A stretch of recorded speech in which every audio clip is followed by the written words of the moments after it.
All right, gonna do quick struts in the front of this Windstar. First you need to do is remove your upper cowl that supports your wiper motor assembly. It's on a previous video I have. And so once you get that cowl removed, you can get access to the nuts, the 3 nuts on top of the strut.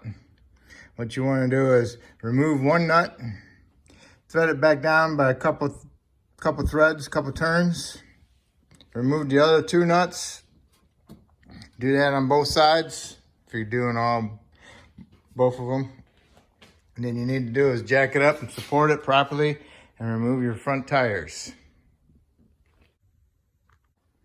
Okay, just like that. So when you raise the vehicle up, the strut drops down and this nut holds it in place until you're ready to remove your strut. Okay? Okay, make sure you get some penetrant sprayed around the strut and the knuckle and on your bolt, and through in the backside on your threads. Spray your stabilizer link, nut and all that. And also your tie rod end nut, just in case you got to remove that. All right, so let it soak a little bit. And this bolt here is a 21, and remove it very cautiously because you don't want to break it, because most of the time they get frozen in there. So once you get this out, respray around here with some penetrant to help soak it in. And also to remove your stabilizer link, it's a 18 millimeter head nut. And then right behind here is a 17 millimeter to get on there and to hold it.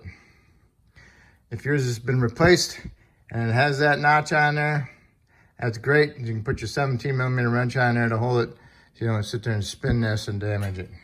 Most of the time you replace these when you do your struts, but these have been replaced not that long ago, and they came off fairly easy. But otherwise, just go ahead and replace them. Replace them both at the same time. What I usually do is I just cut this, and then I can cut the other side, and then the whole stabilizer link drops down so you get more access to it. And when you're going back together, put the bottoms in first, and then put the tops in last. Okay? Bless me. All right. Had to remove the tie rod end. 18 millimeter nut. Don't forget to remove the cotter pin. Hit the knuckle, break the taper. Get your pry bar, nice decent one. Get in here and pry the whole assembly down. Get your mini sledge. Hit it right there to help you bring it down. And then this comes all the way up to this edge here. And then what you want to do is keep prying down on your pry bar and then pull the whole assembly forward. And then here we are. Do not pull this whole assembly too far out, because then you'll pull the CV shaft out of the joint. And you don't want to do that. Okay? So now, this is loose. You can lower it down. Get to the nut on top, and hold on to the strut, and then you got this. Once the nut's loose, you can pull the whole strut assembly out. And then get your new strut, match it up, stick it back up in there, put your nut on, and then line all this back up and pry down on the pry bar and get this lined up and then push it in there. And inside here is a piece, a guide that goes in the slot. Okay, and there's a hole there for it, for that bolt to go through.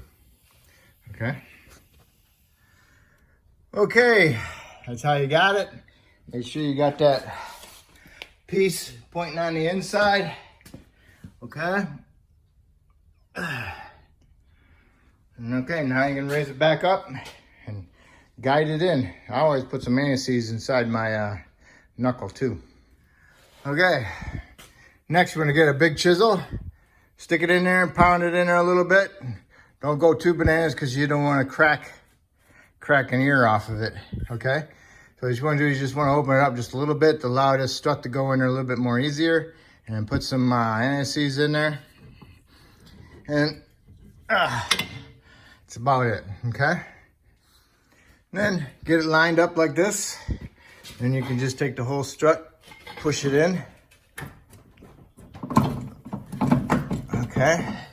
And now you can make sure this piece is lined up in the back here. Get a light in there and make sure it's going inside the slot.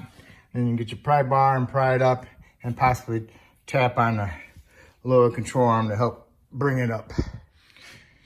Once you got it all the way up and you got the hole lined up, put your bolt in there, tap it in with your hammer, tighten it up and torque it to 135 foot-pounds.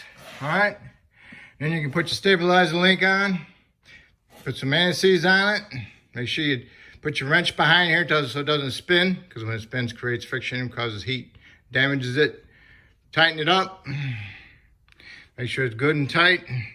Put your tie rod in on, put your nut on, tighten that up, then put your cotter pin in. Put your tire on, torque it to 100 foot-pounds, lower it down on the ground. You got both sides doing this now, and both sides are together and you're going down on the ground.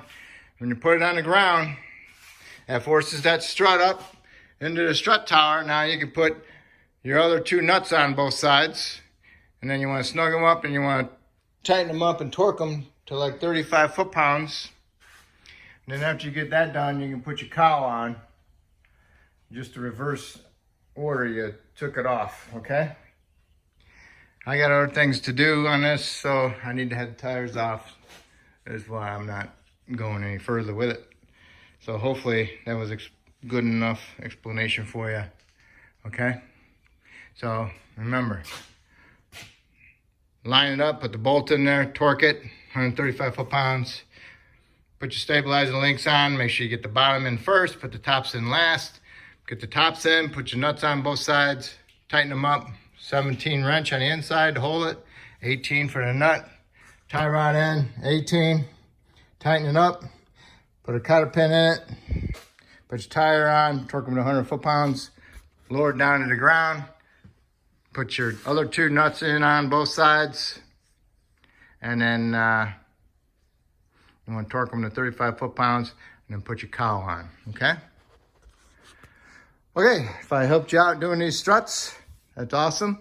Hopefully you can help me out by subscribing. If you already did, I just want to thank you.